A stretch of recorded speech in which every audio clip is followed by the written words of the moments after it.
So this is the cultural contact presentation for Rachel Ray. My 4 hours of cultural contact consisted of an hour of listening to music, going to an hour-long church service, and doing 2 hours of just conversations with different people. So music-wise, I turn on a Spanish station on my Pandora. One of my favorites is the Jesse E. Joy radio station. It's what I like about music is it's faster paced and uses some new slang language that I don't always recognize. Some of the new vocabulary that I learned this time was lágrimas, which means tears, más veloz, which means faster, and enamorada, which basically means like in love with. Something that's hard when trying to learn lyrics and other stuff in music is that the words can blend together.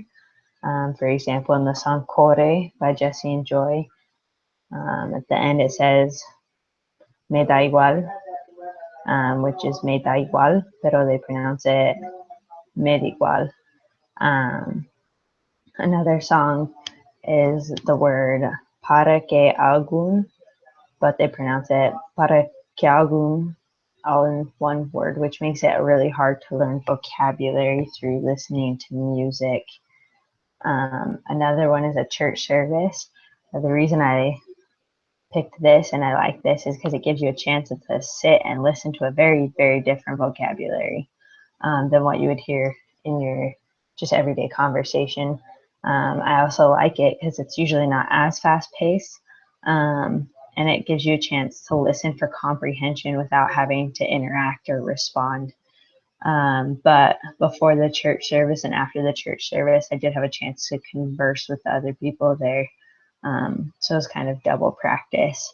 Some new vocabulary from the church service was el evangelio, which means the gospel, el arrepentimiento, which means repentance, la expiación, which is the atonement, la oración, which is prayer, el sacerdocio, which is priesthood, sagrada, which means like sacred, and la Santa Cena, which is the sacrament.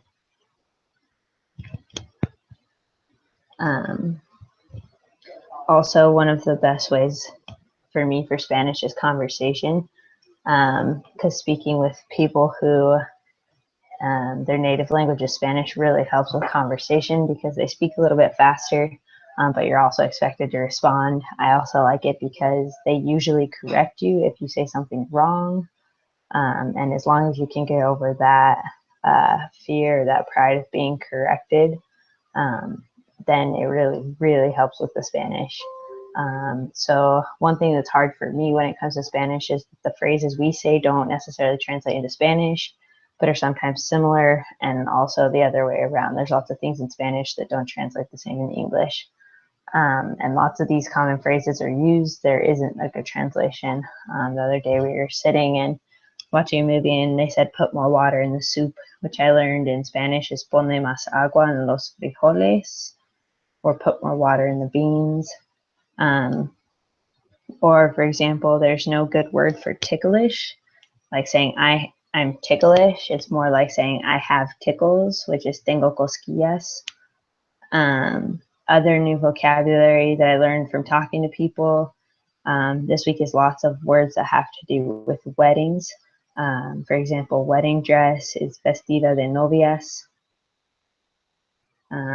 Proposal is una propuesta, and bridesmaid is dama de honor.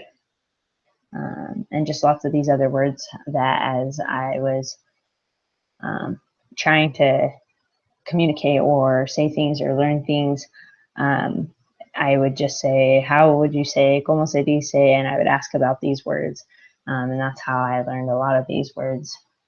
And that's the end of the presentation, but basically, to sum it up, I have been listening to music, going to church services, and talking to people, which for me are 3 of the best ways to learn Spanish, especially the conversation.